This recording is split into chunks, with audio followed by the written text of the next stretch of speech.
avant la fin de l'année. Donc, vraiment, pour toutes ces raisons, ça c'est le insatisfait qui fait ça. C'est l'insatisfaction qui fait ça. Voilà, donc, l'un mis dans l'autre, voilà un peu le programme jusqu'à la traversée. Quelqu'un dit Amen. Alors, le thème, donc, comme je le disais, est tiré de cet ouvrage, l'ouvrage de notre père spirituel, l'apôtre Mohamed Sanogo. Ce que j'ai fait, c'est un ouvrage que j'ai lu et relu, et j'espère aussi, et je sais combien de fois ici à Boaké et dans tout Vazona, nous sommes attachés à la promotion et la lecture des ouvrages de notre père spirituel. N'est-ce pas, ceux qui étaient avec moi dans l'avion m'ont vu en train de continuer à lire. Une des choses que j'aime le plus faire, c'est lire et écrire, n'est-ce pas? Voilà. Je ne suis pas bavard parce que je lis et j'écris, n'est-ce pas? Voilà. Et ce livre-là m'a inspiré. Et à partir de cela, je vais vous lire peut-être 2-3 portions de ce livre-là qui ont fondé tout mon enseignement. C'est tout le livre, mais 2-3 portions particulièrement qui ont fondé et qui fonderont tout mon enseignement. Et la première chose se trouve à la page 20 de cet ouvrage. On commencera même à la page 19. Et c'est dans l'introduction, il dit, vous n'avez même pas encore digéré ce jouet que je vous ai acheté la semaine dernière, que vous en voulez un autre. C'est notre père spirituel qui parle à ses filles, comme il est écrit dans le livre. Il dit, oh là là, vous exagérez les filles. En effet, après plusieurs mois de recherche et d'investigation sur Internet, j'avais fini par trouver dans un magasin enfant ce fameux jouet que mes filles voulaient absolument. J'étais tellement content de ma trouvaille que je rentrais fièrement à Abidjan, m'imaginant le bonheur et la joie qu'elles éprouveraient en voyant ce jouet tant désiré.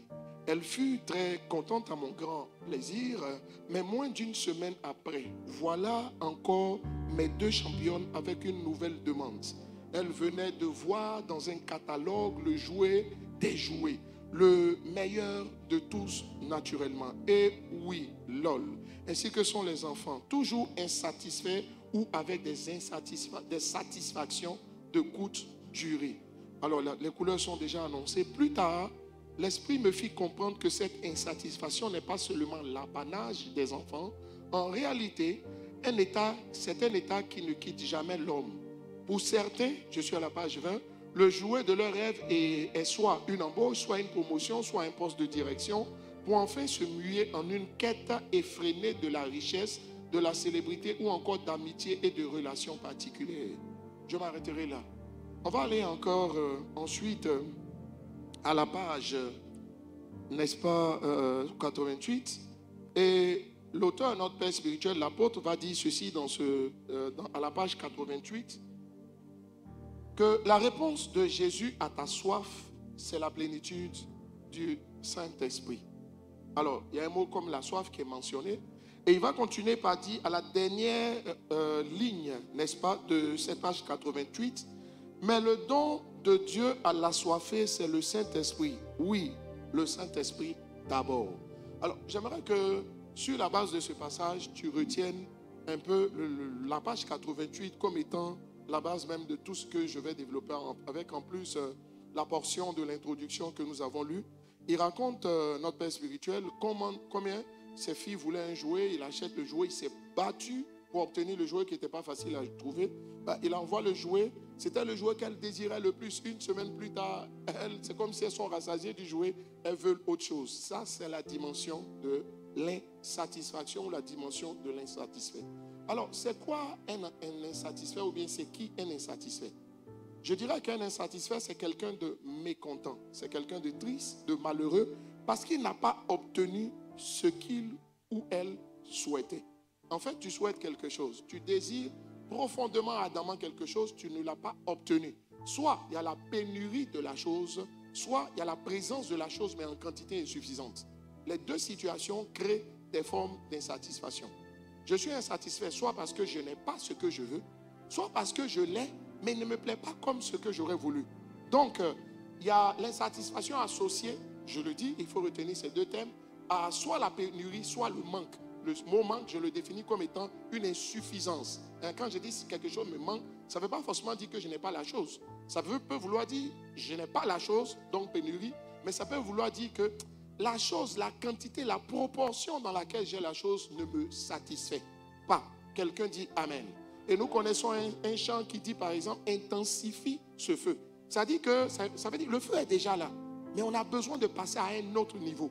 Et on aura besoin avec Dieu de passer à un autre niveau. Vous remarquerez autour de vous que les gens riches veulent devenir encore riches. Je n'ai jamais vu quelqu'un qui est riche, qui se croit suffisamment riche pour ne plus chercher de l'argent.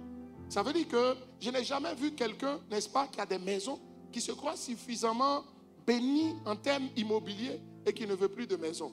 Ma fille me parlait d'une de ses amies dont le père a 128 maisons dans toute la Côte d'Ivoire et qui a 135 terrains à Abidjan. Et une fois, alors qu'elle était allée étudier, je suis allé la chercher. Le monsieur, Dieu l'a tellement béni qu'il garde ses chiens sur un terrain de 1500 mètres carrés à Abata. Il a construit sa maison sur 1500 mètres carrés et sur 1500 mètres carrés, on garde 4 ou 5 chiens pour que quand même les chiens respirent. Il y a des dimensions que tu peux avoir dans la richesse, que tu peux avoir dans la connaissance, que tu peux avoir dans la prospérité matérielle. Tu peux être fier de cette dimension. Mais un jour, tu rencontres quelqu'un. Pourquoi? Parce qu'il y a plus béni que le béni. Il y a plus riche que le riche. Il y a plus joli que la plus jolie. J'ouvre une parenthèse. La Miss Côte d'Ivoire n'est pas la plus belle de Côte d'Ivoire. Hein. C'est faux. Elle est la plus belle de celles qui se sont présentées. Elle n'est même pas la plus belle même. Qui te dit ça? C'est la plus belle de celles qui se sont présentées. Il y a toujours plus fort que le plus fort. Ça veut dire que la vie est faite de telle sorte que quelle que soit la dimension de ce que tu as, à un moment donné, tu ne pourras plus te contenter de la dimension. À un moment donné, tu en étais fier. À un moment donné, tu en étais heureux. À un moment donné, il y a un mécontentement naturel qui naît dans le cœur. Et Dieu a voulu que les hommes soient comme ça parce qu'on peut avoir toujours plus. On peut faire encore plus grand. Il a dit ceci, je crois en Jean chapitre 14 au verset 24, n'est-ce pas? Je fatigue un peu les gens parce que je ne sais pas très quel verset je vais donner. Donc, Jean chapitre 14, il dit ceci, que celui qui croit en moi, aidez-moi, fera les œuvres que j'ai faites, mais il en fera encore de plus grandes. C'est Jean 14, je ne sais plus exactement le verset. Tu vois, il dit, il fera les œuvres que j'ai faites, mais il en fera encore de plus grandes. Donc, en fait, Dieu dit, on fera des œuvres toujours plus grandes. Ça veut dire que ce n'est pas suffisant de faire des grandes œuvres. Il faut faire chaque fois des œuvres qui continuent à monter en termes de grandeur. Il ne s'agit pas d'être élevé. Il faut que chaque fois tu montes en élévation. Pourquoi? Parce qu'il a plu à Dieu de nous donner un cœur qui à un moment donné ne se satisfait pas du niveau qu'il a atteint. Parce que le Dieu qui vit en nous est un Dieu qui est illimité, infini. Et la vraie limite de chacun de nous, c'est le ciel. La vraie limite de chacun de nous dans tous les domaines, c'est le ciel. Tu peux aimer plus que tu n'aimes déjà. Tu peux être plus proche de Dieu que tu n'es proche de Dieu. Tu peux être plus grand que tu ne l'es déjà. Tu peux être plus intelligent. Tu peux être plus consacré. Peut-être que tu jeûnes dangereusement, mais tu peux jeûner plus dangereusement que la dimension dans laquelle tu jeûnes. C'est ça. Dès l'instant où, à un moment donné, il y a une forme de mécontentement, de tristesse. Ce n'est pas de la lamentation, non. Mais c'est un sentiment qui naît dans le cœur parce que tu prends conscience qu'il y a mieux que ce qui est là. C'est différent de quelqu'un qui se lamente. Ce n'est pas un insatisfait pour dire qu'il est insatisfait. Il n'est jamais satisfait de rien. Non, ce serait tellement basique.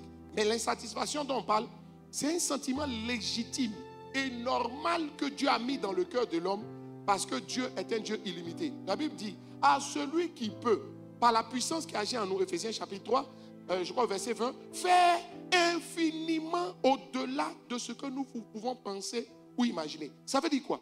Imagine, pense, conçoit, établit des standards. Dis que tu as une grande vision. Il y a une vision toujours plus grande que la grande vision que tu as. Éphésiens 3, 19, 20, c'est comme j'ai dit, c'est ça? Voilà, 20. Tu vois? Il y a toujours, il dit à celui qui peut faire, Dieu peut faire. Par la puissance qui agit en nous, il faut noter ça. Il y a une puissance qui agit en nous dont on va parler tout à l'heure. Et qui a été mentionné à la page 88. Il peut faire infiniment. Tu vois, au-delà déjà, c'est déjà grand. Mais on dit infiniment. Infiniment, pour ceux qui ont fait un peu de mathématiques, c'est plus l'infini. Le plus l'infini n'a pas de limite. Infiniment au-delà de tout ce que nous demandons ou pensons. Ça dit que tout ce que tu peux vouloir, là, Dieu peut faire infiniment au-delà. Et c'est cette tendance de Dieu qui est en nous, là, qui crée le fait qu'on n'est jamais satisfait.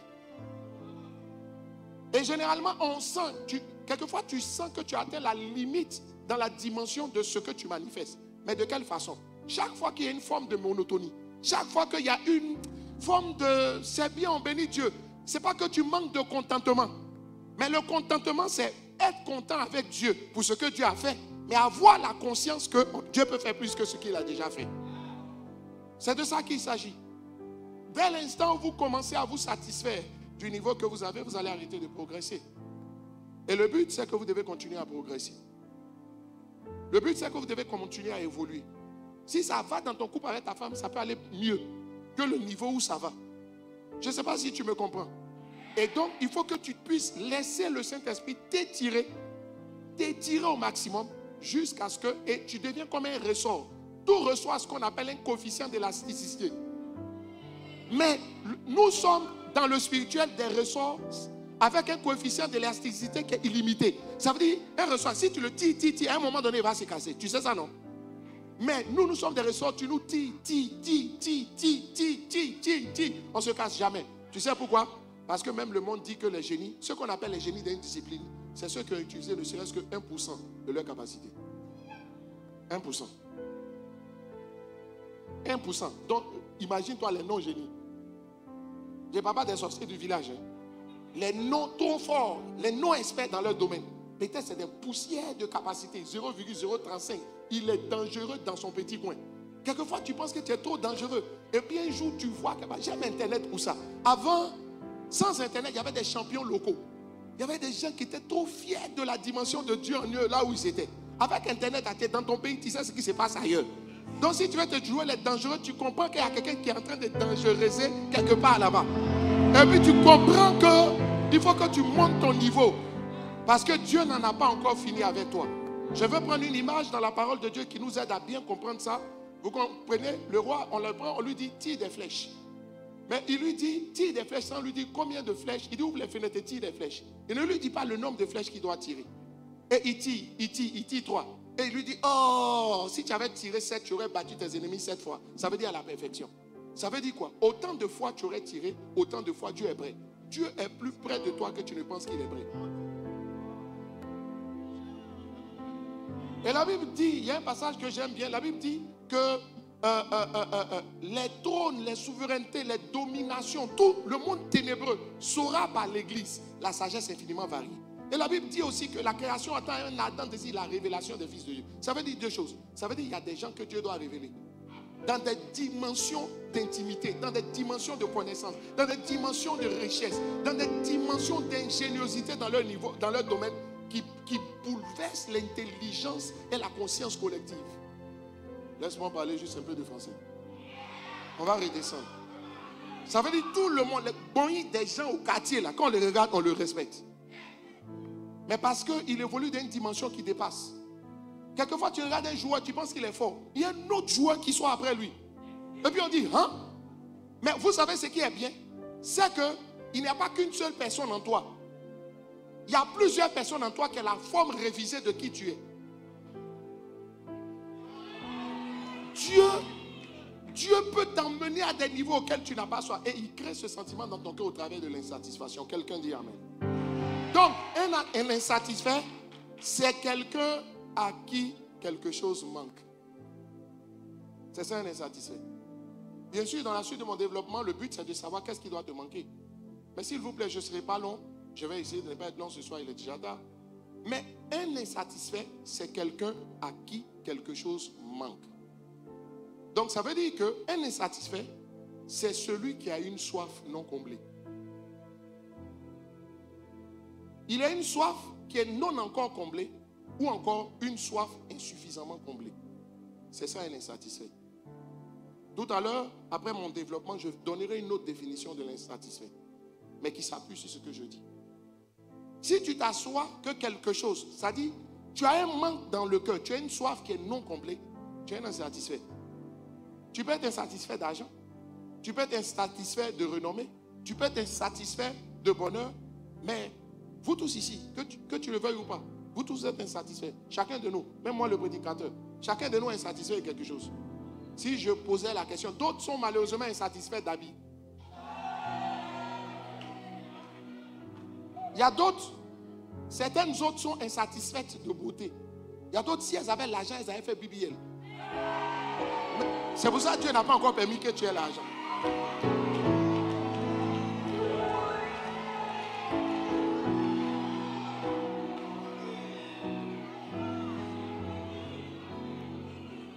Il y a quelque chose qui te manque. Mais ce quelque chose qui te manque a de la valeur pour toi. Ce quelque chose qui te manque est quelque chose d'important. Maintenant, si l'insatisfait, c'est quelqu'un à qui quelque chose manque, ou encore c'est quelqu'un qui a une soif non comblée, alors pour savoir fondamentalement, profondément, j'ai envie de dire, c'est qui est insatisfait, il faut définir le mot soif. C'est quoi la soif? Demande à ton voisin, c'est quoi la soif?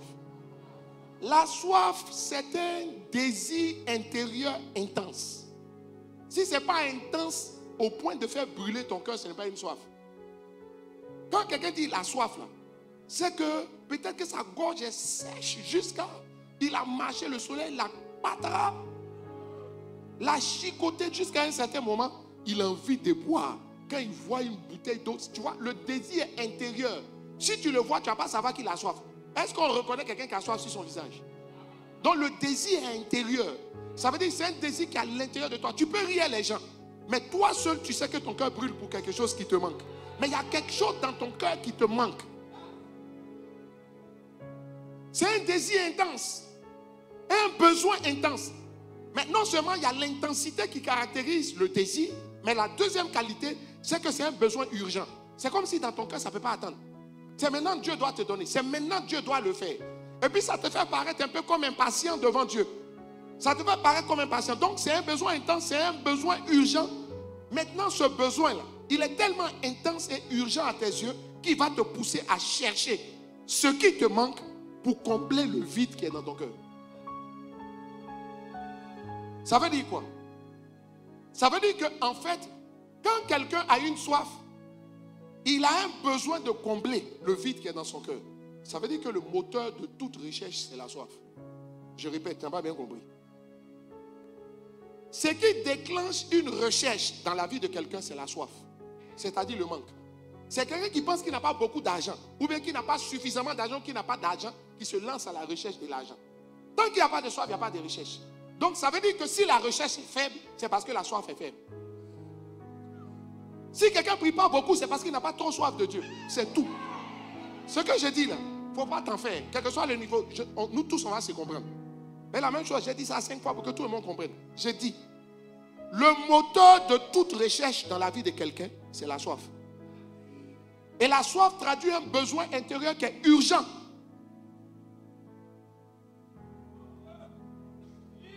Ça veut dire quoi? Quelquefois, d'autres sont assis ici, mais leur esprit au Canada. Il bénit Dieu pour Boaké. Mais il sent qu'à Boaké, il y a quelque chose qui ne lui ressemble pas pour lui permettre de réaliser ce qu'il a envie de réaliser. Donc, parce qu'il sent qu'il lui manque quelque chose, il a identifié où il pense qu'il va trouver au Canada. Donc, ça fait quoi? Il se lance à la recherche des papiers, des procédures, tout ce qu'il y a à faire pour aller au Canada. Ça veut dire que tant qu'il n'y a pas de soif, il n'y a pas de recherche. Et quand la soif, en fait, la grandeur ou l'intensité de la soif va traduire l'ampleur de la recherche. En français, c'est plus tu as soif, plus tu as cherché. Moins tu as soif, moins tu vas chercher. C'est parce que tu te sens trop seul que tu cherches mariage. Elle aime le Seigneur. Elle aime Jésus jusqu'à oh là là, jusqu'à la gare. Mais elle se sent tellement seule. Maintenant il fait chaud. Avant il pleuvait. Quand il pleut comme ça, et puis elle est seule dans sa maison. Et puis le pire, quand elle est seule dans sa maison, il y a tellement un vide de chéri. Elle a déjà apprêté le nom qu'elle va donner à son futur chéri. Le nom est là, mais le chéri n'est pas là. La soif est tellement là qu'elle ne se donne plus de repos. Elle dit, il faut que je prie jusqu'à ce que Dieu l'amène. Quelquefois, vous savez, quand votre soif est grande, dans vos cœurs, là, même dans votre bouche, vous ne parlez que... Quand quelqu'un parle beaucoup de quelque chose, c'est de l'abondance du cœur que la bouche parle. Ça veut dire quoi? C'est de l'abondance de la soif que les mots sortent. Les mots qu'on prononce traduisent forcément la soif. Notre Père spirituel n'a que gagné des âmes à la bouche. C'est parce que la soif dans son cœur est là. Pourtant, il gagne beaucoup d'âmes. C'est parce qu'il estime que quand il voit le nombre de païens, il dit non, le nombre de païens est trop supérieur au nombre d'âmes qu'on gagne. Pourquoi il multiplie les croisades? C'est l'intensité de sa soif de voir les âmes sauvées. Si tu vois quelqu'un à qui tu parles, tu l'exhortes, tu l'encourages, il ne change pas, il faut arrêter de parler. Il a un problème de soif. Il faut aller prier pour que la soif vienne dans son cœur. Parce que quand la soif est établie, la recherche est automatique. Je vais répéter. Il y a des paroles fortes, trop fortes dans ce lieu. Quand la soif, je ne sais même plus qu'est-ce qu'il y a dit. Quand la soif est établie, la recherche est automatique. Il faut écrire aussi pour moi. De toute façon, j'ai mes équipes qui retranscrivent tout ce que j'enseigne.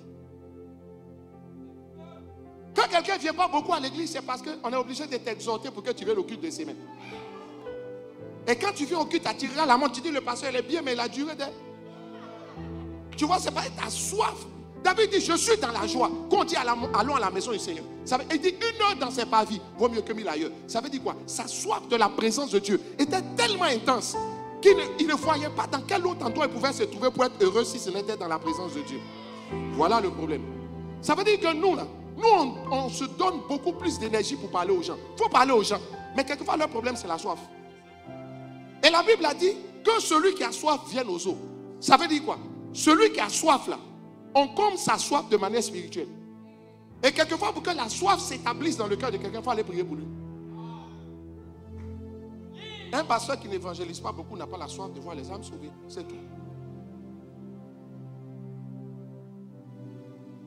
Ça veut dire que s'il y a une chose qui ne doit jamais te quitter et qui va traduire ta dimension, qui va fonder ta dimension d'insatisfait, c'est ta soif. Le jour où la soif te quitte, tu seras satisfait. Et c'est là que tu bascules dans ce qu'on appelle la zone de confort. Et quand tu es dans une zone de confort, tu te sens confortable, à l'aise avec ce que tu as. Montrez-moi une seule personne qui a réalisé de grandes choses sans être sorti de sa zone de confort. Pour que Jésus réalise sa destinée, il a dû quitter le confort du ciel. Pour que Joseph devienne premier ministre, il a dû quitter le confort de la maison de son père. Vous savez, il y a 2 catégories de gens qui vont se chercher. Il y a des gens qui vont se chercher parce qu'ils ne se sont pas trouvés. Mais il y a des gens qui vont se chercher à la recherche du rêve que Dieu a mis. Parce que leur rêve, ton rêve va toujours exiger de toi que tu sortes de ta zone de confort. Quelquefois, sortir de ta zone de confort, c'est de changer de domaine. Ou ajouter un domaine à ton domaine.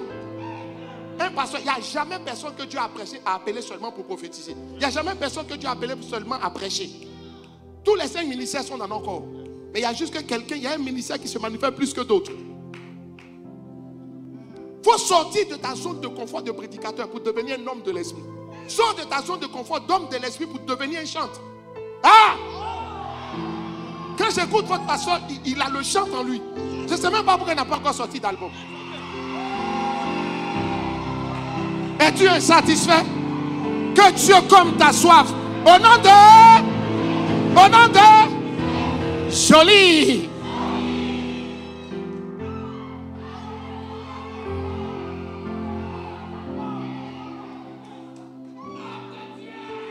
My God. Vous voyez pourquoi il crie comme ça? C'est leur soif. Plus ta soif, plus il crie.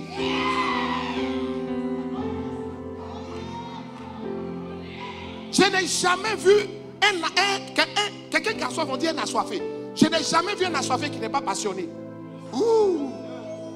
Un assoiffé est toujours un passionné. Ça veut dire quoi? Quand on est assoiffé, c'est que ce pourquoi on est assoiffé là, on aime la chose. Donc ce n'est pas simplement que c'est un besoin urgent. Premièrement, il y a la qualité du fait que la chose est vitale pour nous. Deuxièmement, c'est parce qu'on est attaché à la chose, on aime la chose. On ne peut jamais s'ouvrir après quelque chose qui n'est pas important pour nous. Vas-tu chercher à avoir quelque chose que tu as déjà? Non. On cherche à avoir ce qu'on n'a pas déjà. Ça veut dire que non seulement, quand on parle de soif, aussi il faut savoir que la soif qualifie ce qu'on aime. Ce qui a de la valeur pour nous. C'est vital, c'est indispensable. Quand on dit c'est vital, c'est qu'on ne peut pas s'en passer. Normalement, une femme ne peut pas se passer d'un homme, un homme ne doit pas pouvoir se passer de sa femme. Hein, je n'ai pas dit. Quelqu'un dit amen. Joli. Mais je suis en train de te parler pour te dire que, en fait, le mot grec qui traduit le mot soif, c'est le grec lipsao. Dis à ton voisin lipsao. Et lipsao dit le fait de manquer de quelque chose de vital et de quelque chose qui passionne notre âme. Lipsao.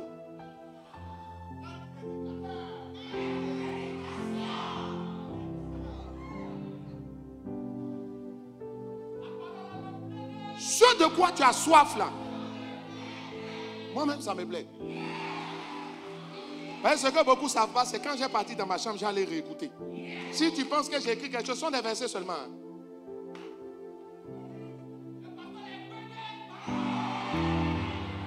Papa même est bé, donne son enfant est bé. Dis à ton voisin, c'est comme ça y est. Vous me plaisez. Je vais vous donner spirituellement faim.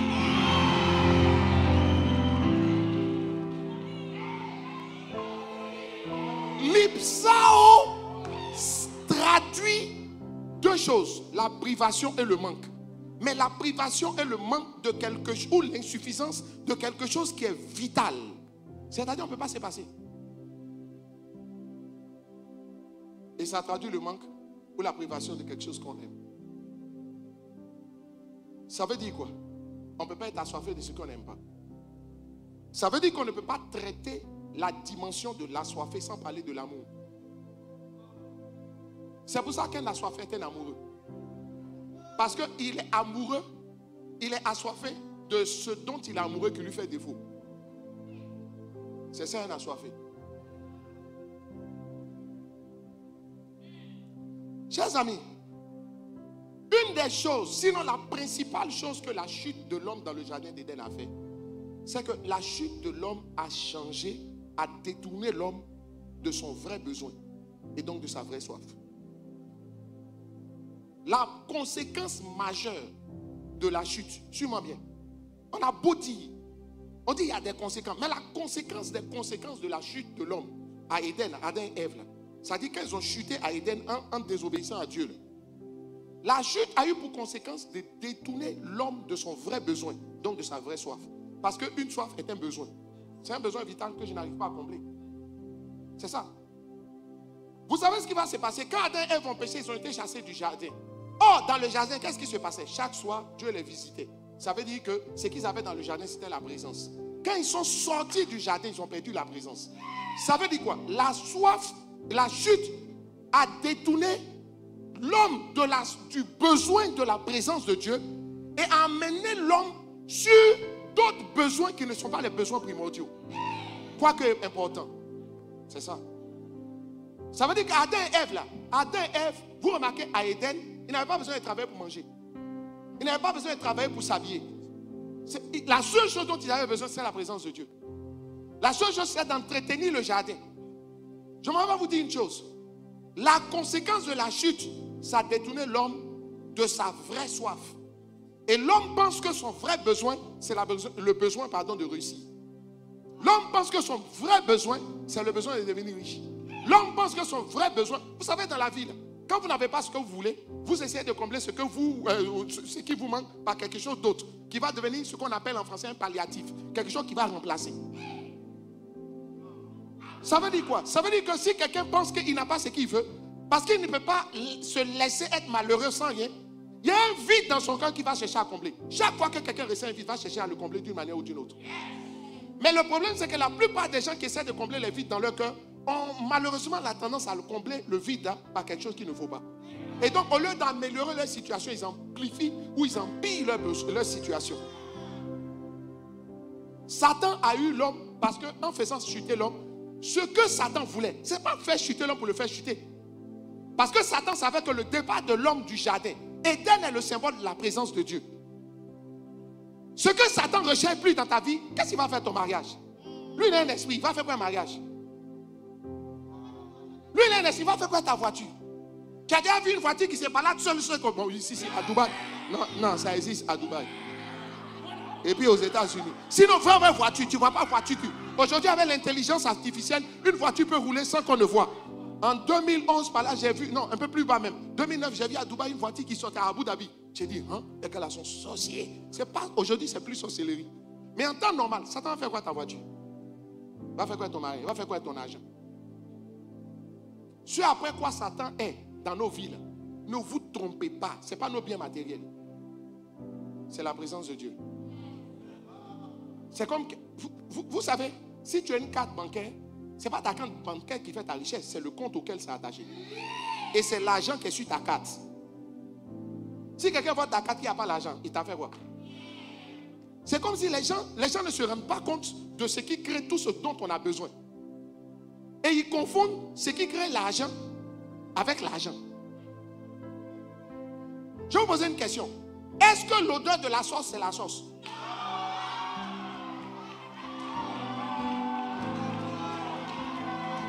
L'odeur de la sauce n'est pas la sauce.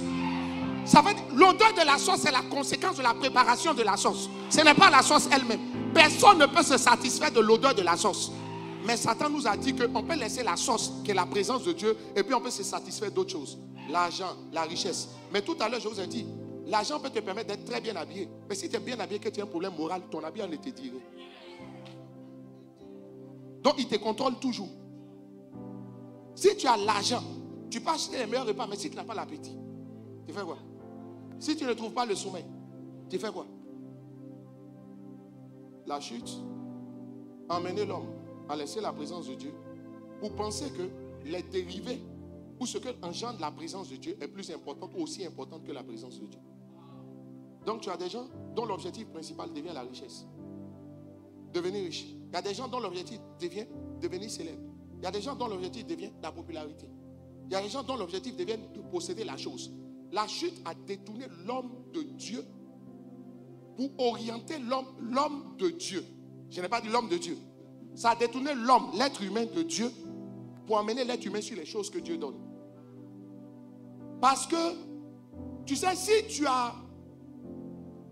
tu peux avoir la bénédiction sans avoir l'auteur de la bénédiction. Tu peux avoir la voix de Dieu sans la présence de Dieu. Adam et Ève entendaient la voix de Dieu, mais ne voyaient pas Dieu. Je suis en train de te dire quoi? Je suis simplement en train de te dire qu'à la vérité, tu sais, tu ne peux pas valoriser le bienfait plus que le donateur du bienfait. Mais c'est le donateur du bienfait qui te garantit le bienfait. Mais un bienfait aujourd'hui ne te garantit pas un autre bienfait si tu n'as pas de relation normale avec le donateur du bienfait. Je suis en train de dire quoi? La chute a détourné l'homme de l'homme. Mais la chute a tellement détourné l'homme de Dieu que la Bible va dire ceci en Romains chapitre 3 verset 23. Tous ont été péchés et ont été privés de la gloire de Dieu. Je te pose la question. La gloire de Dieu c'est quoi?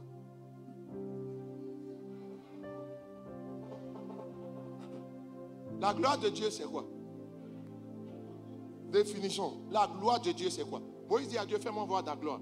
Et puis Dieu dit, je vais passer, tu vas me voir de dos. Ça veut dire la gloire de Dieu c'est Dieu lui-même. C'est Dieu de face et de dos. C'est Dieu lui-même. Toi là, c'est toi de face et puis toi de dos. C'est les deux qui font toi. Ça veut dire que la gloire de Dieu c'est Dieu lui-même. Donc le verset Romains 3 verset 23 dit, tous ont péché et ont été privés de la présence de Dieu. Or Dieu aussi est indissociable de sa présence. Ça veut dire que tous ont péché et ont été privés de la présence de Dieu. Ça veut dire que le véritable besoin de l'homme c'est la présence de Dieu. Mais ce que le péché ou la chute a fait, c'est d'emmener l'homme sur d'autres besoins. Ce qui nous manque et qui peut fonder notre joie et notre bonheur, c'est la présence de Dieu. Et donc quand on dit insatisfait, ce n'est pas être insatisfait d'argent. Ce n'est pas être insatisfait d'avoir non. Ce n'est pas être insatisfait d'avoir tout le matériel possible. On dit tu es insatisfait. Ce de quoi Dieu veut que tu sois insatisfait. Ce de quoi Dieu veut que tu ne te contentes jamais du niveau que tu as atteint. Ce de quoi Dieu veut que tu sois constamment en mode lipsao, c'est quoi? C'est sa présence. Sa présence est tellement importante que la Bible dit cherchez premièrement, pas les maisons, le royaume des cieux et sa justice, et le reste vous sera donné. Le reste, tu peux l'avoir si tu as la présence de Dieu. Parce que la présence de Dieu, c'est Dieu lui-même. Je te pose la question, si tu as vu le président, ce que le président peut donner, tu n'as pas ça.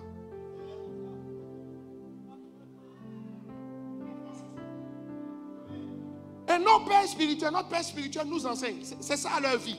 Leur vie nous montre que si tu as saisi Dieu, si tu avais toi la présence, le reste, ça tu vas avoir. Je vous dis la vérité. Je n'ai jamais vu quelqu'un qui a trouvé Dieu et qui a fini avec des manques. Il n'y en a pas. Il n'y en a pas. Il n'y en a pas même. Il n'y en a pas. Il me reste 15 minutes. En 15 minutes, on peut faire encore de belles choses.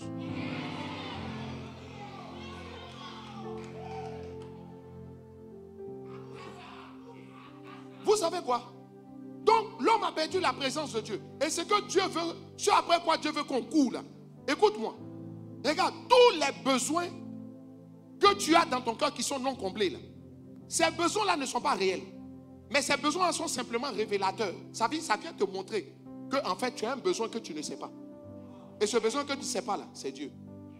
C'est pour ça qu'il a dit à la femme au puits, en Jean chapitre 4, il dit celui qui boit de mon eau. Or, boire de l'eau, ça signifie celui qui a soif. C'est celui qui a soif qui boit de l'eau. Donc, celui qui a soif, et puis qui décide de boire de mon eau, laquelle eau? Jean chapitre 7, verset 37 à 39. Il dit ceci, le dernier jour, le grand jour de la fête, Jésus a dit ceci. Celui qui croit en moi, des fleuves d'eau vive vont jaillir de son sein. Autrement dit, celui qui boit de mon eau, quelle eau? Le Saint-Esprit. Or, le Saint-Esprit, c'est Dieu lui-même. Puisque le Saint-Esprit est Dieu. Ça veut dire que celui qui veut moins Dieu et qui axe sa recherche de moins Dieu, de plus de Dieu dans sa vie, il peut savoir une chose. Ce gars-là va régner sur la terre. Ce gars-là va dominer tout ce qu'il y a. Vous savez quoi? Dieu veut qu'on retourne à la recherche initiale. Mais la bonne nouvelle, et c'est vers là-bas que je vais partir progressivement pour atterrir ce soir. La bonne nouvelle, vous savez quoi? C'est que quand Dieu est toujours un Dieu de compensation. J'ai compris que même quand Dieu te punit à cause de sa parole, il t'aime, c'est à cause qu'il t'applique sa parole. Dieu a toujours un plan de réparation de tout ce qu'il fait à l'homme. C'est pour ça que Dieu ne laisse jamais tomber l'homme. Quel que soit ce que tu as fait, si tu te répands, ton histoire va reprendre là où elle est. Tu auras juste mis un peu de retard dans ta vie.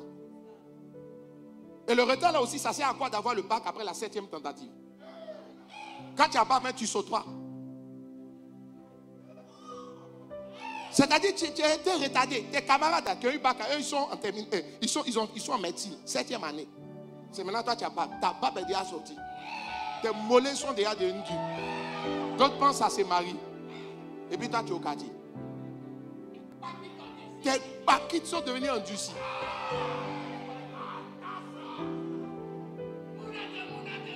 Vous tous, je m'en vais à vous. Je ne sais pas quel prédicateur va vous voir et puis il ne sera pas inspiré. Mais ce qui m'a touché, celui qui sait comment Dieu travaille, quand il y a eu la chute, Dieu avait déjà prévu la chute du premier Adam. Dieu avait déjà prévu le plan de réparation. Le dernier Adam. Ça dit que s'il y a un premier Adam, il y a un dernier Adam. On ne dit pas deuxième parce qu'après lui, personne ne va venir. Ça veut dire qu'à chaque porte qui se fait, Dieu ouvre une autre. Mais est-ce que tu peux te repentir pour revenir? C'est pour ça que dans la vie, ne vous désespérez jamais de personne. Le cas de qui tu désespères, là, un jour, il va revenir à lui. Peu importe ce qu'il a fait. Ça, peu importe ce qu'il a fait. Ceux qui me connaissent savent que j'ai appris à un autre esprit. On ne laisse jamais quelqu'un. Le gars qui a la déception aujourd'hui va devenir la satisfaction demain. Oh, tu n'as pas dit amen. Le mari qui est bizarre, il va changer. C'est toi, ton attitude qui fait que depuis là, son changement dure. Le jour où tu vas admettre que Dieu n'a pas besoin de toi pour que lui change. Mais Dieu a besoin simplement que tu crois qu'il va changer, que tu le laisses faire. Mais tu as arrêté de préparer pour lui parce qu'il t'énerve.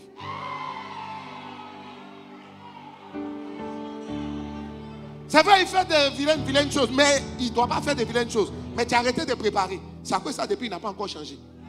Dieu a le pouvoir de changer n'importe qui. Ne désespérez jamais de quelqu'un. Parce que Dieu a toujours un plan de réparation. Quand il y a une erreur, Dieu a prévu le second Adam. Ça veut dire que de même que le besoin de l'homme s'est détourné de la soif et du besoin initial que Dieu veut, qu'il y ait la présence de Dieu, c'est-à-dire Dieu lui-même, vouloir plus de Dieu. Vous savez ce que Dieu va faire? Dieu va prévoir un plan pour que l'homme revienne à son besoin initial. C'est pour ça qu'on ne dit pas que Dieu pouvoir, Dieu se pouvoir. Pouvoir n'est pas un verbe pronominal. Tous les verbes pronominaux, on dit se laver. Quand on met se devient un verbe, il devient un verbe pronominal. Tu vois, il y a se laver et puis il y a laver. Je lave mon sac, mais je me lave. Quand il s'agit des choses, ce n'est pas pronominal. Quand il s'agit des personnes, ça devient pronominal. Dieu, non seulement Dieu pouvoir, mais on dit à la montagne de l'Éternel, il sera pourvu. Ça veut dire quoi? On dit Dieu se pouvoira. C'est ce qu'il a dit à Abraham. Ça veut dire quoi? Moi, je suis capable de régler mes propres problèmes et de trouver la voie de sortie à chaque situation qui se pose. Dieu avait prévu un plan pour que l'homme revienne. Parce que Dieu a la capacité de soumettre toutes choses par le conseil de sa propre volonté. Le seul qui n'a pas besoin d'être conseillé. Mais enfin, le seul qui se conseille à lui-même. Parce qu'il existe en Père, Fils et Saint-Esprit.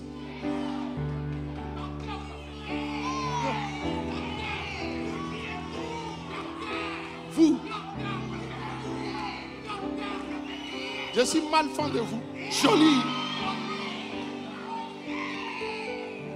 Vous savez quoi? Dieu a prophétisé. J'ai vu dans la Bible que Dieu a prophétisé que l'homme allait revenir au besoin initial. Je vais te montrer ça aujourd'hui. Et je vais te montrer l'indice que Dieu a donné dans l'Ancien Testament, que l'homme reviendrait à son besoin initial, qu'il le veuille ou pas. Allons dans le livre d'Ézéchiel. Ézéchiel chapitre 16, verset 8. Ézéchiel chapitre 16, verset 8. Il faut afficher le verset. Quelqu'un est-il béni dans cette salle?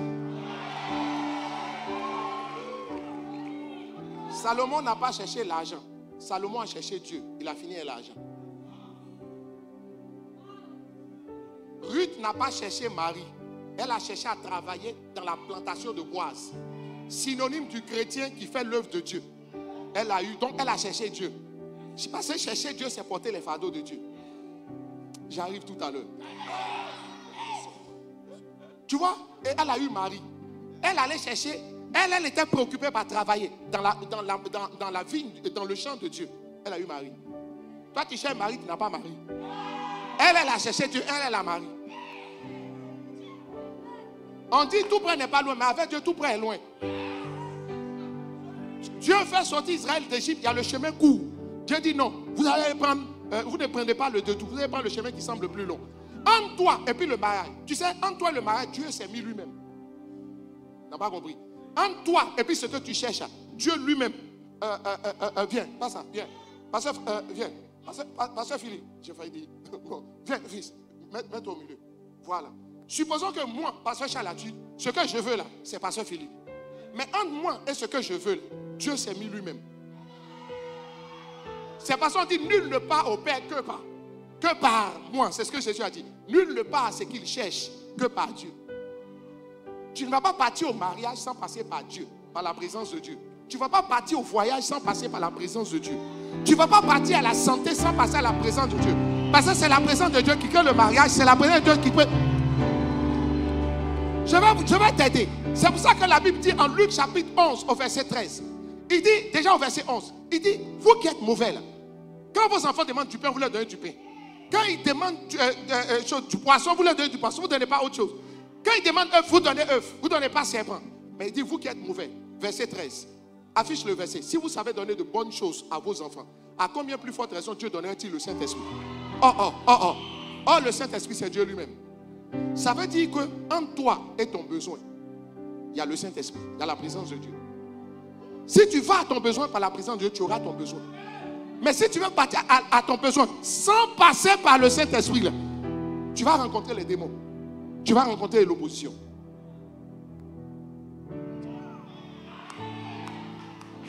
Dieu va prophétiser.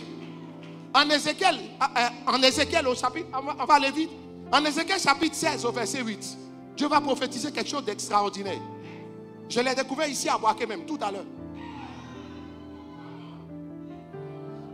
Quand je ne suis jamais autant heureux que quand je dois venir prêcher, puis je ne sais pas qu'est-ce qu'il a dit. J'ai dit à ma fille, ma fille, mon corps est un peu fatigué, attends, j'ai dormi. Mais si mon corps est reposé, mon esprit va monter. J'ai prié et puis on est parti. Elle me dit, où sont les versets? J'ai dit, il faut leur poser la question. Si je cite versets, est-ce qu'ils peuvent trouver? Elle m'a dit oui, j'ai dit, c'est tout ce que je veux. Allons-y.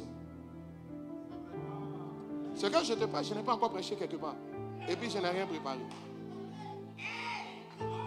Si tu vas à la prédication en passant par la présence de Dieu, ça va produire plus de vie que si tu passes 10 heures à préparer le message. Je refuse de perdre 10 heures à préparer un message et puis 5 minutes ou 10 minutes ou 30 minutes à prier. Je vais prendre 10 heures pour prier. Jésus ne durait pas sur les cas la journée parce qu'il passait beaucoup de temps la nuit en train de prier. Celui qui ne passe pas beaucoup de temps la nuit en train de prier va passer beaucoup de temps sur les cas le matin. C'est ton choix. Entre toi et ce qui te sépare que tu veux, se trouve une chose, la présence de Dieu. C'est pour ça qu'il fallait, Satan est conscient de ça. C'est pour ça qu'il travaille à te détourner de la présence de Dieu pour te dire tout près n'est pas loin. Tu veux mariage, cherche mariage. Non, si tu veux mariage, cherche la présence de Dieu. Si tu veux travailler, cherche la présence de Dieu. Si tu veux un voyage qui t'a à venir, c'est que la force de la présence de Dieu n'est pas suffisante pour le voyage. Va chercher encore plus. Si tu veux la croissance de ton église, il ne faut pas chercher la croissance de ton église. Il faut chercher la présence de Dieu pour la croissance. Après, il faut t'asseoir et puis il faut écouter tout ce que j'ai prié avant de prêcher. Parce que rapidement, avant de prêcher, ça devient des formules qu'on prononce. Chaque message a son onction. Le message que tu as prêché hier, ce n'est pas son onction d'aujourd'hui. Mais l'homme a tendance à basculer dans l'habitude. Satan prend l'habitude pour te détourner de la présence. Oh, je ne sais pas. Il va te dire, tu sais faire ça. Mais pourquoi chaque jour que Dieu devait créer, au début, Genèse chapitre 1, Dieu change sa parole? Ça veut dire qu'il y a une présence qui a amené Dieu à dire une autre parole. Regarde ce qui va se passer. Ézéchiel chapitre 16, allons vite, verset 8. En fait, Dieu a annoncé une saison. D'un verset comme ça. Regarde ce qu'il dit. Je passais près de toi. Je te regardais. Et voici, ton temps était là. Le temps des amours. J'ai tendu sur toi le pan de ma robe. Ce n'est pas un homme et puis une femme qui se parlent. Ce n'est pas être amoureux. Être amoureux, ce n'est pas être assoiffé. Être assoiffé, ce n'est pas ce qui crée l'insatisfaction. Ok, donc on est dans le contexte de l'insatisfaction. Dieu annonçait qu'on a beaucoup d'insatisfaction. Mais un temps viendrait. Ce temps-là, ça s'appelle le temps des amours. Et au temps des amours, l'amour de Dieu, parce que la soif, on a soif de quelque chose qu'on aime. Je l'ai dit, vital et puis on aime. Donc, l'amour de Dieu va monter. C'est-à-dire, la soif de Dieu va revenir dans le cœur des gens, des hommes.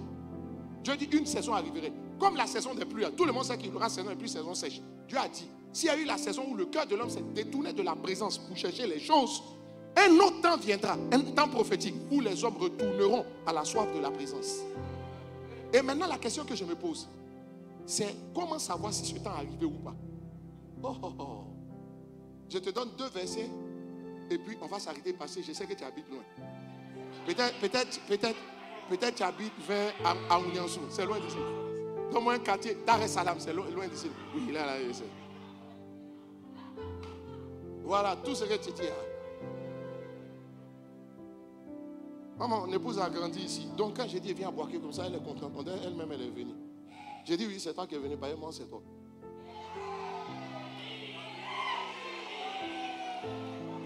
Dieu prophétise que même si l'homme ne veut pas, une saison va arriver. Quand la saison des pluies veut venir, ça demande ton avis. C'est que si tu as subi la saison des pluies, tu as constaté.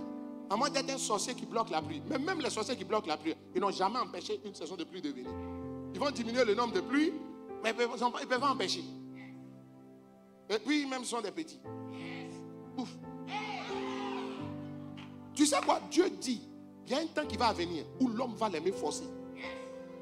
Parce que lui, Dieu va créer les conditions pour que l'homme l'aime. Tu vois, quand la saison, en Europe, la saison où il fait froid arrive, c'est comme si Dieu crée les conditions pour que les hommes changent leurs habits. Donc Dieu dit, il va créer des conditions pour que l'homme revienne à sa soif. Si Satan a court-circuité l'homme, lui, Dieu, son plan initial, et tout ce que Dieu veut faire, il le fait forcément. Envers et contre tous. Dieu dit, le temps arrive. On appelle ça la saison des amours. Dis avec moi, saison des amours. À la saison des amours, Dieu suscite des amoureux. Dieu suscite des assoiffés. Des gens dont la soif, le besoin essentiel de leur cœur devient la présence de Dieu. La gloire qu'on a perdue, qui est la présence de Dieu, on va retourner à ça. Tu n'as pas vu même que dans le monde, quelquefois, même quand tu es dans le monde, tu as ton ex et puis elle est quelqu'un, elle te plaît. C'est pas ça qu'elle te plaît, c'est pas que tu l'as jeté.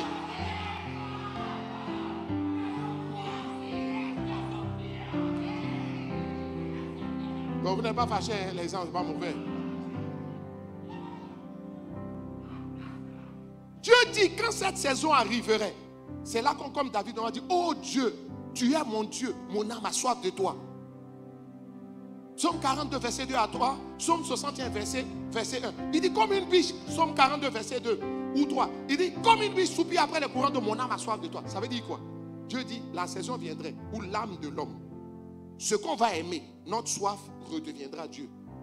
Maintenant la question que je pose au Seigneur, Seigneur, est-on dans la saison des amours ou pas? Notre Père spirituel a écrit ce livre pour nous dire la saison est arrivée. Mais moi je vais t'expliquer, et Dieu m'a expliqué qu'elle a commencé bien avant même ce qu'on pense. Et je vais t'expliquer. Regarde. Je dis, elle s'appelle ce temps-là la saison des amours. où on va retourner à l'amour de la personne de Dieu et non pas à l'amour de ce que Dieu donne. Maintenant, regarde ce que la Bible dit en Romains au chapitre 5, verset 5. Romains 5, verset 5, la Bible dit, l'amour de Dieu est répandu dans nos cœurs par le Saint-Esprit. Ça veut dire que dès que le Saint-Esprit est dans ton cœur et puis est venu habiter dans ton cœur, le Saint-Esprit va venir à l'amour. Ça veut dire que la saison des amours a commencé quand le Saint-Esprit est venu habiter en l'homme. Or, le Saint-Esprit est venu habiter en l'homme quand Jésus est mort et ressuscité, le jour de la Pentecôte. Donc, le Saint-Esprit fait de l'homme sa demeure permanente. L'homme ne peut pas aimer Dieu par lui-même, ne peut pas retourner à la soif de Dieu si ce n'est pas le Saint-Esprit. C'est par le Saint-Esprit que l'homme retourne à la soif de Dieu. Ça voudrait dire que tout assoiffé doit comprendre. Et c'est là que j'ai lu la page 88. La réponse de Dieu à toute soif, c'est son esprit. Maintenant, je vais t'expliquer. Et je te donne le dernier verset. Ésaïe chapitre 55, versets 1, 2 et 3. C'est un passage mystérieux. Es-tu là? Est-ce que tu es là? Le problème, c'est qu'est-ce que tu fais avec ton Saint-Esprit? La Bible dit, l'amour de Dieu est répandu dans ton cœur, dans nos cœurs par le Saint-Esprit. Ça veut dire que c'est toi qui penses que tu ne peux pas aimer. C'est parce que tu veux aimer que tu n'arrives pas à aimer. Alors il faut laisser le Saint-Esprit aimer à travers toi. Ne dis jamais, Seigneur, aide-moi à aimer celui-là. Il faut dire, aime-le au travers de moi. La saison des amours a commencé avec le Saint-Esprit qui est venu prendre place dans la vie de l'homme. J'ai donné un verset, non? Ésaïe chapitre 55. Il dit ceci. Vous tous qui avez soif, venez aux eaux, même celui qui n'a pas d'argent. Venez acheter et manger. Venez acheter du vin et du lait. On n'a pas dit d'aller boire 11 ans. Le 11 ans dont on parle ici, c'est le symbole du Saint-Esprit. Ok. Acheter du vin et du lait sans argent, sans rien payer. Je te pose la question. Qu'est-ce qu'on peut acheter? Si on achète sans argent, ça veut dire qu'on t'a donné. Ce que tu peux acheter sans argent, c'est ce qui t'a été donné. C'est en achetant qu'on possède une chose. Si tu n'as pas l'argent, que tu as acheté la chose, alors que tu n'as pas l'argent, c'est qu'on t'a donné. Maintenant, qu'est-ce que Dieu a prévu nous donner? C'est le Saint-Esprit. Ça veut dire que dès que Dieu nous a donné le Saint-Esprit, Dieu sonnait, n'est-ce pas, la cloche pour dire, le temps est arrivé où vous retournez à votre soif initiale. Le Saint-Esprit dans le corps de l'homme, dans la vie de l'homme, dans la vie du chrétien, nous remet en position où on a amené à aimer Dieu plus que tout. Maintenant, je te pose la question, c'est là maintenant que mon développement va commencer. Et puis qui va fonder le reste de ce qu'on va faire, de tout ce qu'on va dire demain. Le Saint-Esprit vient habiter en toi. Et le Saint-Esprit vient pour ressusciter ta soif de Dieu lui-même et pas des choses que Dieu donne. Maintenant, vous savez, le Saint-Esprit est venu inaugurer la saison des amours. La saison où les assoiffés vont revenir. Donc, ce qui est un insatisfait, c'est quelqu'un qui est assoiffé de la présence de Dieu. C'est tout. Mais la présence de Dieu par le Saint-Esprit. Maintenant, je vous pose la question. Notre Père spirituel vient de nous enseigner que la présence de Dieu, elle se manifeste en 3 façons. La voix, la face et l'onction. Ça veut dire quoi? C'est qui est un assoiffé? C'est celui qui a placé au centre de ses recherches dans la ville la voix de Dieu, la face de Dieu et l'onction de Dieu. C'est tout.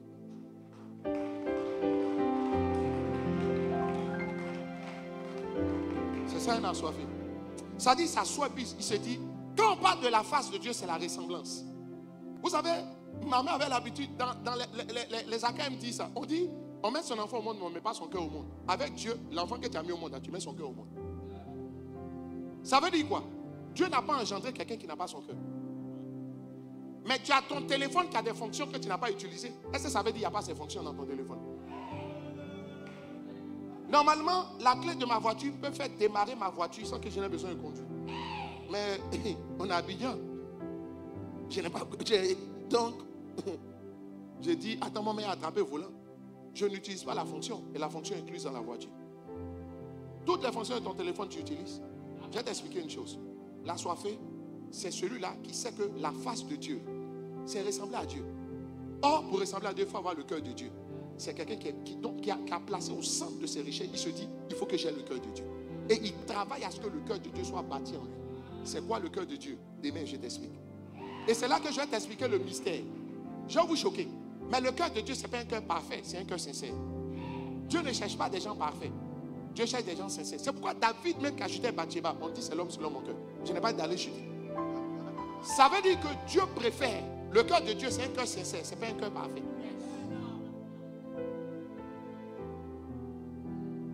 Ça veut dire que dans la dimension de la face, le cœur de Dieu, il faut que je te cite les éléments qui sont dans le cœur de Dieu. L'assoiffé se dit, il faut que j'aie le cœur de Dieu. Il faut que le cœur de Dieu soit bâti en moi. Et demain, je vais te citer les 7 bénédictions que Dieu accorde à ceux qui ont son cœur. Il dit ceci, j'ai trouvé David, Psaume 89, un homme selon mon cœur. Et puis maintenant, il commence à citer les bénédictions. Dans la bénédiction, tout ce que tu veux dans la vie, c'est dedans. Ça veut dire que tu ne te rends pas compte. Mais si tu travailles à bâtir, à ce que le cœur de Dieu soit bâti en toi par le Saint-Esprit. La loula la qui est kata yabe. L'assoiffé de Dieu, c'est celui qui a compris que la différence dans la vie ne se fait pas forcément par la compétence. Quoi qu'il soit, il faut être compétent. Il a dit, allez en eau profonde et jetez vos filets.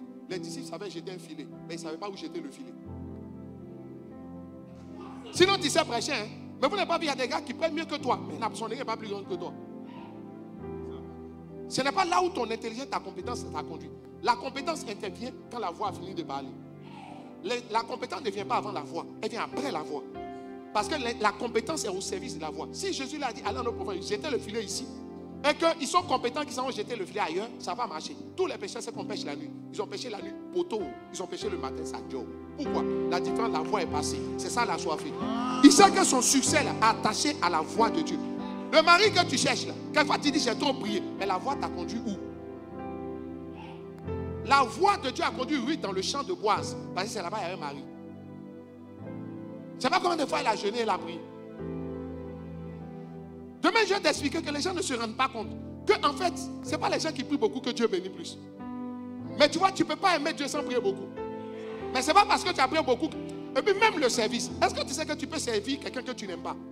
Mais tu ne peux pas aimer quelqu'un sans le servir.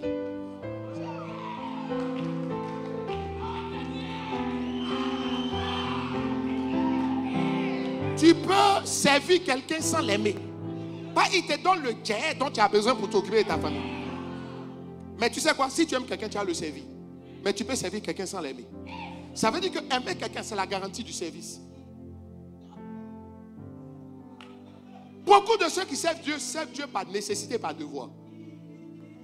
Mais parce qu'ils n'ont pas compris que aimer Dieu, ça te force fort. Je me suis rendu compte, tous ceux à qui on dit faire des sacrifices ne peuvent pas. C'est parce qu'ils servent Dieu sans l'aimer. Ils ont servi Dieu avant de l'avoir aimé. C'est comme un homme qui marie une femme puis cherche à l'aimer maintenant. C'est ce que Dieu t'a dit. On dit aime ta femme.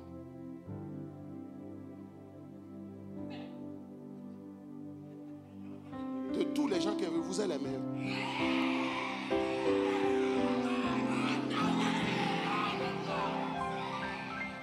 Il faut l'aimer avant de la marier.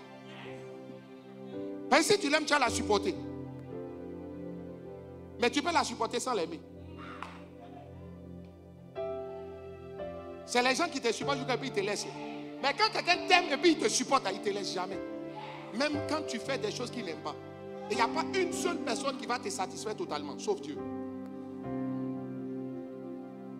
L'assoiffé, il s'assoit, il s'est dit, si le cœur de Dieu est bâti à moi, j'ai tout gagné. Parce que dans le cœur de Dieu, il y a le fardeau de Dieu.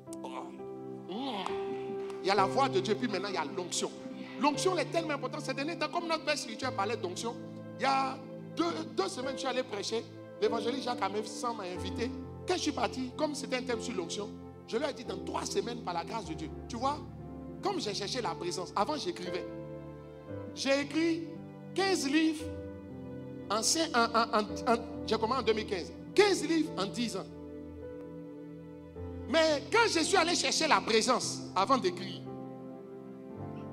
on peut écrire sans la présence. Mais j'ai écrit sans la présence, j'ai eu 15 livres. Maintenant, j'ai compris que entre moi et ce que je vais faire, il se trouve toujours la présence. Je suis allé chercher la présence. Pasteur, comme on est entre nous, Pasteur Mao, tu l'appelles comme ça, ça ne peut pas aller. Sa femme peut l'appeler chérie, mais toi, tu ne peux pas l'appeler chérie. Sinon, chasser Agar. Je pense que j'ai pris l'onction de l'écriture. C'est mon 8e livre en 3 mois. Lui là, je l'ai écrit en 7 jours. C'est un livre de 124 pages sans faire du remplissage. Regarde la taille. Et là, je te dis, l'esprit sur nous, l'onction, la pièce maîtresse. Attends, je vais te parler de ce qu'il y a dedans. Tu vas comprendre. Je te parle de 11 définitions de l'onction. 7 clés pour recevoir l'onction. 10 signes pour reconnaître une personne ointe. Dis à ton voisin, tu dois être moins. Si tu es trop loin, on dit tu es moins. Je te parle ensuite de 11 attitudes intérieures qui empêchent de garder l'onction. L'onction que tu as eue, tu peux perdre ça. Ça peut diminuer, ça peut disparaître, ça peut être inactif alors que c'est présent. Je te parle de 9 dangers de l'onction. Est-ce que vous savez que l'onction est bon? Mais c'est comme couteau. On prend un couteau pour couper, pour faire cuisine. On peut prendre un couteau pour piquer quelqu'un. Et j'ai vu des gens que l'onction a tué. J'ai vu des gens qui sont devenus déloyaux à cause de l'onction. Quand ils n'étaient pas bons, ils étaient loyaux. Le jour ils sont devenus bons, ils ont pensé qu'ils sont devenus les collègues de leur père. Ce livre-là, il te faut ça. C'est un livre qui a été écrit en une semaine. 7 jours. Voilà. C'est ce que l'onction fait. C'est ce que la présence fait. Bon, je suis venu à réveiller le héros. Tome 1. Je suis venu à réveiller le héros. Tome 2. Où j'ai... Ah là là. Bon. Je suis revenu avec réveille le héros. Tome 3. Je suis venu avec le mystère, le pouvoir des lèvres balbutiantes. Dieu dit, c'est pas un peuple aux lèvres balbutiantes que je m'adresserai à vous. Et là, je te parle du mystère du parler en langue mystérieux. 40 vérités au sujet du parler en langue que tu n'as jamais entendu. Ici, je te parle de où sont passés les fils. Attends, je vais t'expliquer un peu. Tout ça, c'est ma soif, c'est mon insatisfaction qui a créé ça. Ça, ce sont les derniers livres dans les 3 mois. Là même ici, jusqu'à ce que je parte ici, j'ai écrit un autre livre. Demain, je suis dessus. Où sont passés les fils? Et j'ai dit, le cri d'un père est souvent inaudible. Non pas parce qu'il ne parle pas, mais parce que peu de fils savent encore écouter. Je te donne... Attends, il faut qu'on se parle là. Malatu kendi, iratus kava alikos.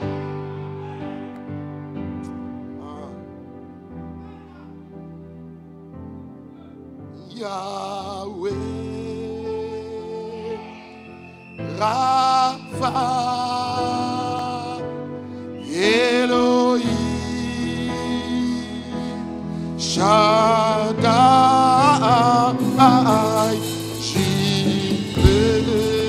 Jireh, Adonai. 14 caractéristiques des fils authentiques. 15 clés pour garder son cœur. 22 attitudes intérieures qui perdent les fils. Et ne sois pas ce genre de fils. Maintenant, ne sois pas ce genre de fils. Ça engendrait 160 types de fils qu'il ne faut pas être. Fils, attention, danger, tome 1. Fils, attention, danger, tome 2. Mais en fait, c'est 160 attitudes dont un fils doit se garder. Et je te parle de pratiquement toutes les situations qui interviennent à l'église, ce que j'ai appris toutes ces années aux côtés de mon père spirituel, l'apôtre. Vas-y. C'est pas des livres, ça c'est un livre de 270 pages. Lui là, un livre de 250 pages. Ce n'est pas des livres remplissage.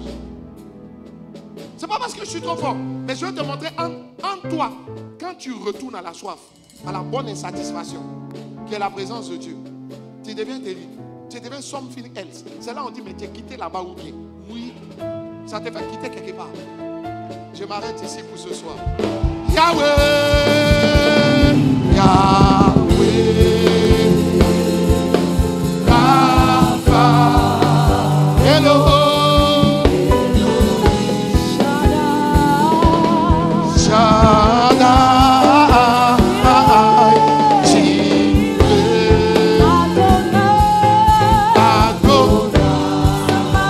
Goodbye.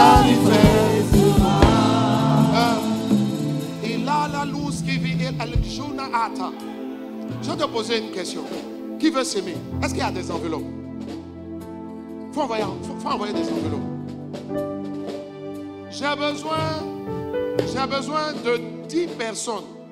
De 10 personnes qui vont donner 50 000. Viens rapidement ici. 10 personnes qui vont donner 50 000. Monte ici vers moi. Seigneur, bénis ces enveloppes au nom de... J'ai besoin de 10 personnes qui veulent s'aimer 50 000. Viens, monte. Attends, je vais te donner à ce niveau. Viens. Yahweh.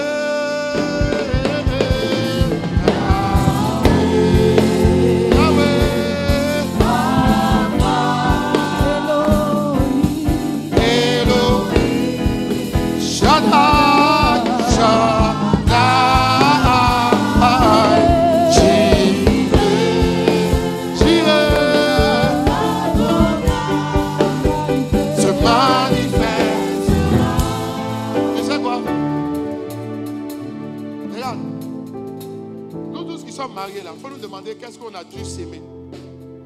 Tu sais, quand tu aimes quelqu'un, tu es prêt à tout pour la personne.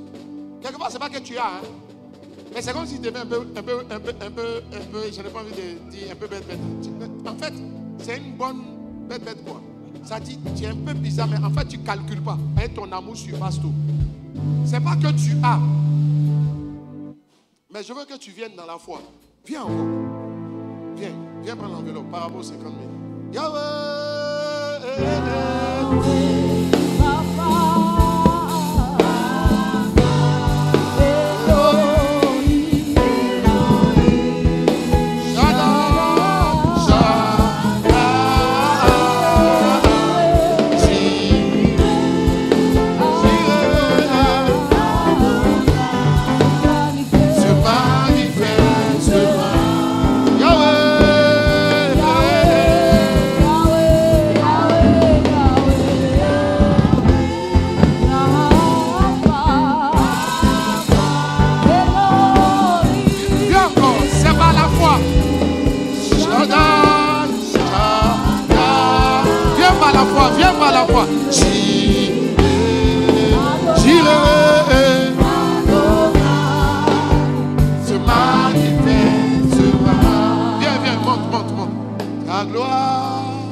et ils tomberont dans leur propre piège.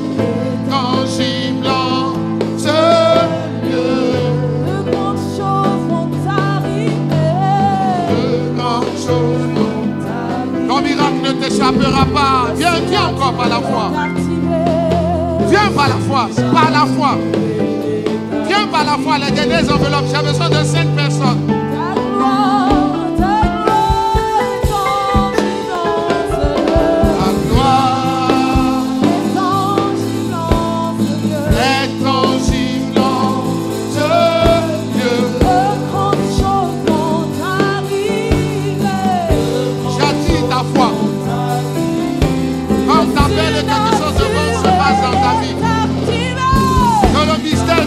Soit manifesté dans ta vie. Viens rapidement. Pardonnez-moi de dire rapidement. Venez. Ta gloire.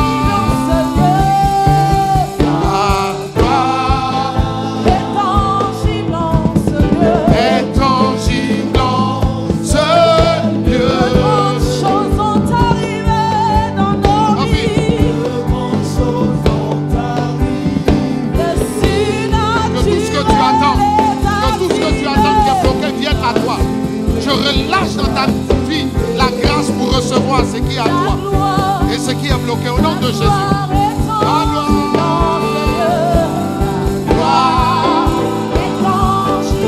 Papa, la main de Dieu soit sur toi. Que la main de Dieu soit sur toi. Retournement sanitaire pour ta vie.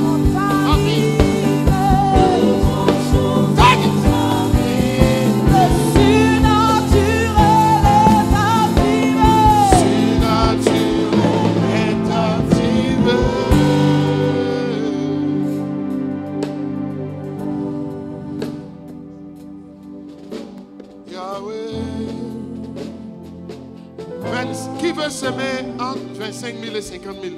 Viens rapidement. Elohim. Take it. Take it. Écoute-moi. Le pieu qui est enfoncé en lieu sûr comme ta vie est enterré. Et je vois la terre s'ouvrir. Et des restitutions multiples qui se font pour ta vie. Au nom de... Quelquefois tu viens, Dieu permet qu'on voit quelque chose. Demain, ça va cascader ici par la grâce de Dieu.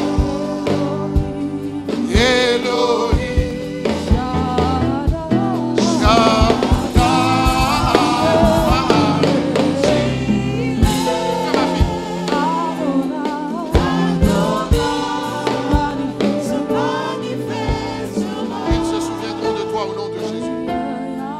Tous ceux qui veulent t'exclure seront confondus. Tous ceux qui veulent t'exclure seront confondus. On te retrouvera malgré tout là, au nom de Jésus. J'ai juste besoin, au moment où je parle, vous baissez et puis ben, vous montez. Hein, voilà. Maintenant là, vous pouvez monter.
Dans le sens de vos différentes semences.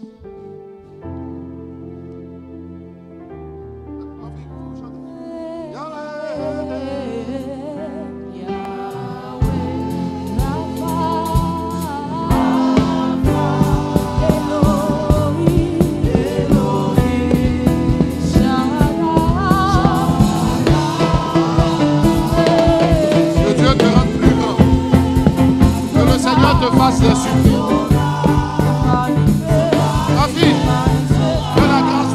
Te localise.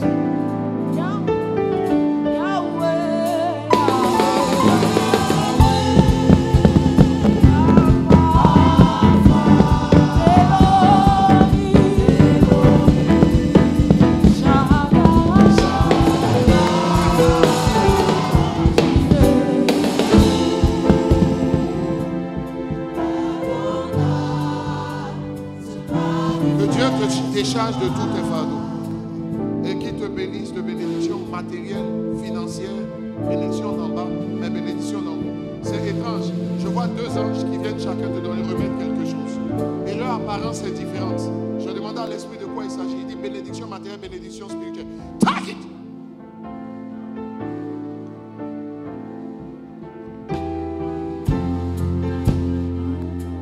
Mais levez.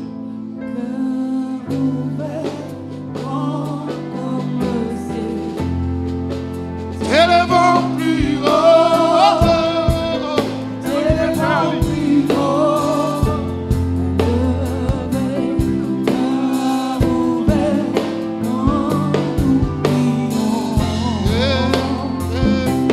Seigneur, nous t'élevons, les mains levées.